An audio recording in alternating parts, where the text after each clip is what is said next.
السلام علیکم ورحمۃ اللہ وبرکاتہ۔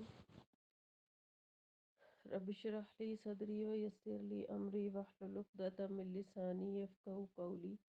ربنا زدنا علما اللهم فقهنا في الدین۔ اللهم انی اسألک علما نافعا وعملا متقبلا ورزقا طیبا آمین۔ آیت نمبر 195 سورہ آل عمران تک ہم نے پڑھا تھا، ریکیپ کر لیتے ہیں۔ اعوذ باللہ من الشیطان الرجیم، بسم اللہ الرحمن الرحیم۔ آیت نمبر 193، ربنا اننا سمعنا منادیا ینادی للایمان ان آمنوا بربکم فآمنا ربنا فاغفر لنا ذنوبنا وکفر عنا سیئاتنا وتوفنا مع الابرار۔ اے ہمارے رب، ہم نے ایک پکارنے والے کو سنا جو ایمان کی دعوت دیتا اور حق کہتا تھا۔ اپنے رب پر ایمان لاؤ تو ہم ایمان لے آئے، پس ہمارے گناہ معاف کر دے اور ہماری برائیاں دور فرما اور ہمیں نیک لوگوں کے ساتھ موت دے۔ اے ہمارے رب، تو اپنے رسولوں کی زبان پر ہم سے جو تو نے وعدہ کیا تھا وہ پورا فرما اور قیامت کے دن ہمیں رسوا نہ کرنا۔ بے شک تو اپنے وعدے کی خلاف ورزی نہیں کرتا۔ تو ان کے پروردگار نے ان کی دعا قبول کرتے ہوئے فرمایا، میں کسی عمل کرنے والے کے عمل کو، خواہ وہ مرد ہو یا عورت، ضائع نہیں کروں گا، کیونکہ تم دونوں ایک دوسرے کا حصہ ہو۔ لہٰذا جن لوگوں نے ہجرت کی اور اپنے گھروں سے نکالے گئے اور میری راہ میں دکھ اٹھائے، نیز جن لوگوں نے جہاد کیا اور شہید ہو گئے، میں ضرور ان کی برائیاں ان سے دور کر دوں گا اور ایسے باغات میں ضرور داخل کروں گا جن کے نیچے نہریں بہہ رہی ہیں۔ اللہ کے ہاں ان کا یہی بدلہ ہے، اور اللہ کے ہاں جو بدلہ ہے وہ بہت ہی اچھا بدلہ ہے۔ آیت نمبر 196، آج کی آیات۔ لا یغرنک تقلب الذین کفروا فی البلاد۔ اے نبی صلی اللہ علیہ وسلم، ملک میں کافروں کے ادھر ادھر چلنے پھرنے سے آپ کو کسی قسم کا دھوکہ نہیں ہونا چاہیے۔ یعنی اللہ کے دین کی مخالفت کے باوجود کفار کے تجارتی قافلے یمن سے شام تک جاتے اور معقول منافع کماتے ہیں اور عیش و عشرت سے اپنی زندگی بسر کرتے۔ اس چند روزہ عیش و آرام سے یہ نہ سمجھا جائے کہ اللہ ان پر مہربان ہے، کیونکہ آخرت میں ان کے لیے دائمی عذاب ہے، لہٰذا کسی کو اس فریب میں نہیں پڑنا چاہیے۔ لیکن الذین اتقوا ربهم لهم جنات تجری من تحتها الانہار خالدین فیہا نزلا من عند اللہ وما عند اللہ خیر للابرار۔ لیکن جو لوگ اپنے پروردگار سے ڈرتے رہے، ان کے لیے ایسے باغات ہیں جن کے نیچے نہریں جاری ہیں، وہ ان میں ہمیشہ رہیں گے۔ یہ اللہ کے ہاں ان کی مہمانی ہوگی، اور جو کچھ اللہ کے پاس ہے موجود ہے نیک لوگوں کے لیے وہی سب سے بہتر ہے۔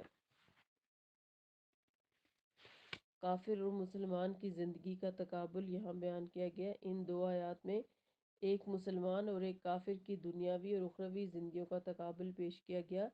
فرض کیجئے کہ ایک کافر کی دنیا کی یہ چند روزہ زندگی عیش و آرام سے گزرتی ہے، حالانکہ عملاً ایسا نہیں ہوتا، اسے بھی دنیا میں کئی طرح کے غم اور تکلیفیں برداشت کرنی پڑتی ہیں، لیکن آخرت میں وہ ہمیشہ ہمیشہ عذاب میں مبتلا رہتا ہے۔ اور مسلمان کی یہ چند روزہ زندگی دکھ، مصائب، پریشانی اور تنگ دستی میں گزرتی ہے، حالانکہ عملاً ایسا نہیں ہوتا، اسے بھی اس دنیا میں خوشحالی اور خوشی کے لمحات میں اثر آتے رہتے ہیں، لیکن آخرت میں اس کے لیے ہر طرح کی نعمتیں ہی نعمتیں اور عیش و عشرت کی ہمیشہ ہمیشہ کی زندگی ہو۔ تو بتائیے کہ ان دونوں میں کون فائدے میں رہا؟ لہٰذا محض دنیاوی زندگی کا تقابل کر کے دھوکے میں نہیں آنا چاہیے۔ پھر یہاں پر آیا کہ ایسے لوگوں کے لیے اللہ کی بہترین مہمان نوازی ہے۔ تو مہمانی کا لفظ اس لیے فرمایا کہ اہل جنت کو اپنے کھانے پینے کے لیے خود کچھ بھی مشقت و تردد نہیں کرنا پڑے گا، بلکہ عزت و آرام سے بیٹھے بٹھائے ہر چیز تیار مل جائے کرے گی، جیسا کہ کسی مہمان کو ملتی ہے۔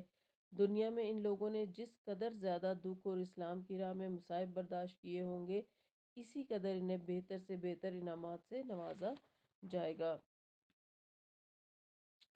وَإِنَّ مِنْ أَهْلِ الْكِتَابِ لَمَنْ يُؤْمِنُ بِاللَّهِ وَمَا أُنزِلَ إِلَيْكُمْ وَمَا أُنزِلَ إِلَيْهِمْ خَاشِعِينَ لِلَّهِ لَا يَشْتَرُونَ بِآيَاتِ اللَّهِ ثَمَنًا قَلِيلًا اولئک لہم اجرہم عند ربہم ان اللہ سریع الحساب۔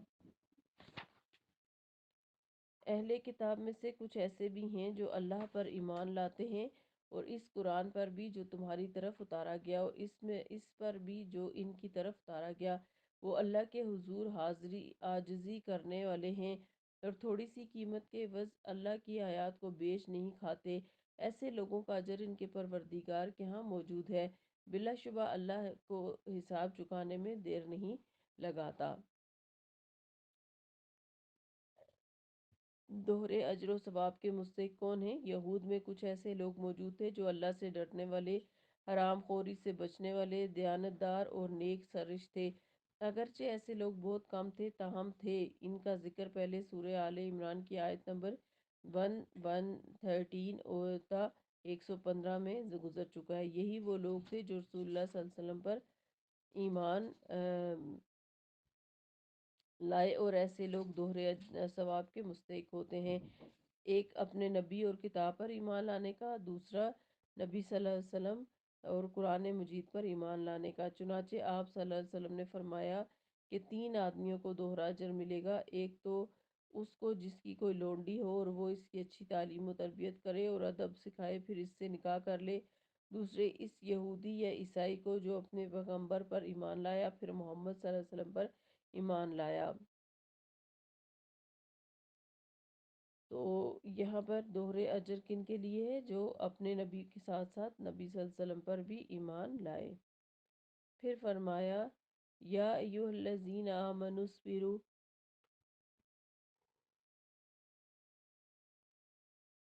یا ایھا الذین آمنوا اصبروا وصابروا ورابطوا واتقوا اللہ لعلکم تفلحون۔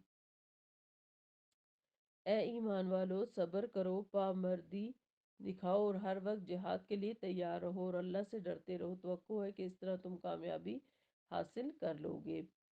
صابرو کے 2 معنی ہو سکتے ہیں، ایک یہ کہ ایک دوسرے سے بڑھ کر صبر کرو اور دوسرے یہ کہ ایک دوسرے کو صبر کی تلقین کرتے رہو، یعنی جو اسلام کی راہ میں مشکلات آنے پر خود بھی ثابت قدم رہیں اور دوسروں کو بھی ایسی ہی تلقین کرتے اور ان کی ڈھارس بندھاتے رہیں۔ چونکہ چوکی پر پہرا دینے کی فضیلت اور فوجی چھاؤنیوں میں جانا، جو یہاں پر رابطو کا لفظ آیا ہے کہ اور اللہ سے ڈرتے رہو اور تیار رہو، تو رابطوں میں جہاد کے لیے تیار رہنا، کسی چوکی پر پہرا دینا، مورچے پر رہنا اور اپنی مملکت کی سرحدوں کی حفاظت کرنا سب کچھ شامل ہے۔ رسول اللہ صلی اللہ علیہ وسلم نے فرمایا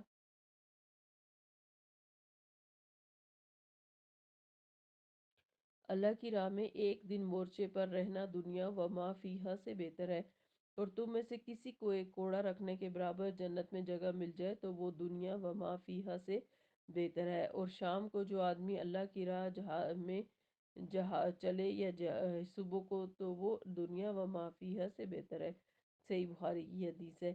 نیز رسول اللہ صلی اللہ علیہ وسلم نے فرمایا ایک دن رات پہرا دینا ایک ماہ کے روزے اور قیام سے بہتر ہے۔ اگر وہ پہرا دیتے ہوئے شہید ہو گیا تو اس کا یہ عمل برابر جاری رہے گا اور اس کو اس پر اجر دیا جائے گا اور وہ فتنوں سے امن میں رہے گا۔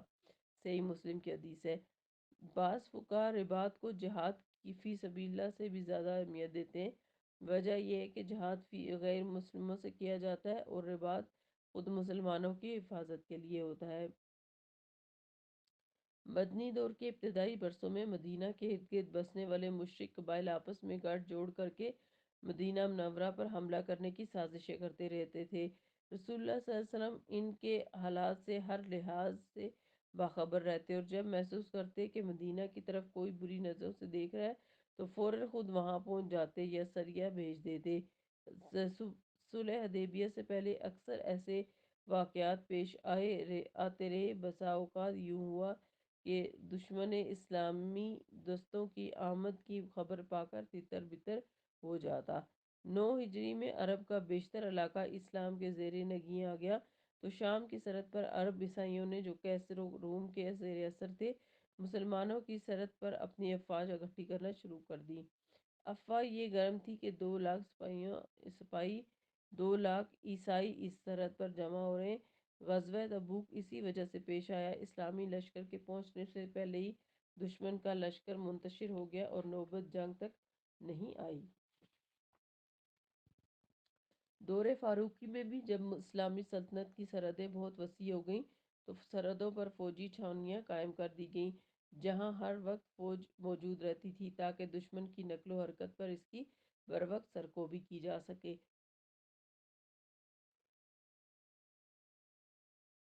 بعض لوگوں نے رابطوں سے باہمی روابط معاشرتی آداب ملحوظ رکھنا بے مراد لیے ہیں، یعنی صلہ رحمی، رشتے ناتوں کا پورا لحاظ رکھو، ہر شخص دوسرے کے حقوق و آداب کو ملحوظ رکھ کر معاشرے میں ہمدردی، محبت، اخوت کی فضا پیدا کرنے کی کوشش کرے، دوسروں سے احسان اور بہتر سلوک وغیرہ سب باتیں اس میں شامل ہیں۔ سورہ آل عمران میں چونکہ غزوہ احد کا تفصیلی بیان آیا ہے اور اس کا بہت سا حصہ اسی غزوے کے حالات پر مشتمل ہے، اور یہ اخروی آیت یہ اور یہ جو آیت ہے یہ آخری ہے، گویا اس صورت کا تتمہ ہے اور لب لباب ہے، یعنی خلاصہ آپ کہہ سکتے ہیں، جس میں مسلمانوں کو کفار کے مقابلے میں ہر وقت تیار رہنے کے ضمن میں ہدایات دی جا رہی ہیں۔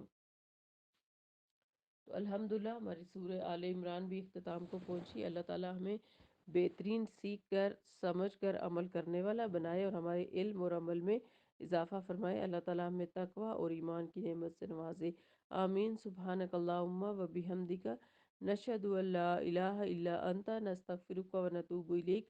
السلام علیکم ورحمۃ اللہ وبرکاتہ۔